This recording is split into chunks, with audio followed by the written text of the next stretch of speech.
attention energizes. Intention transforms. Deepak Chopra, from the 7 Spiritual Laws of Success. It has been said that everything we see and interact with in this modern world, as well as the entirety of what has come before, all had its genesis as thoughts in someone's, or something's, mind. Now, we find ourselves at the most expansive edges of those trains of thought, a culmination thus far of all human experience, and we are the beneficiaries of the entirety of that thought history.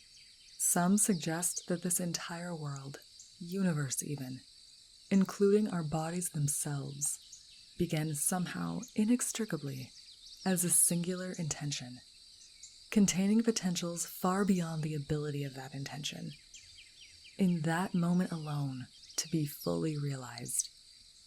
We are now riding the wave initiated in that big bang of a thought.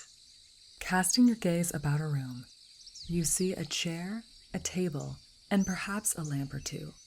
You take for granted that those are physical things existing outside of yourself. Naturally, this makes a certain amount of objective sense. But before those things existed out there, they had to first exist in here. Maybe not in your mind in this instance, but in someone's. From the first flint knap tools for creating spears, cookware, and clothing, to the hides of prehistoric beasts, to the most powerful computers and technology we today take almost entirely for granted. All of this is in reality physicalized thought. In earlier times, a less secular language has conceived of this as the Word made flesh. Everything we create begins as a mere thought. We are capable of transforming our thoughts and ideas into objects. Consider the potential you possess. The importance of examining your thoughts more carefully is paramount. Given most of our experience, it is clear the wayward thought here and there, or mere musings, do not immediately manifest before our very eyes. The key here is repetition. Repetition is a convincing argument. Those who invest billions of dollars into advertising each year are clearly aware of this. It is our day in and day out habits of thought, those repetitively reinforced, that eventually, and sometimes surprisingly suddenly, manifest in our experience. To become aware of what you're thinking, or tending to think on a regular basis, is the key to manifesting things in your life of a desirable nature. Whether you realize it or not, your thoughts, especially of a repetitious nature, evolve and become your intentions, dancing, twirling, reverting to individual thoughts, and then again to intentions, general and specific.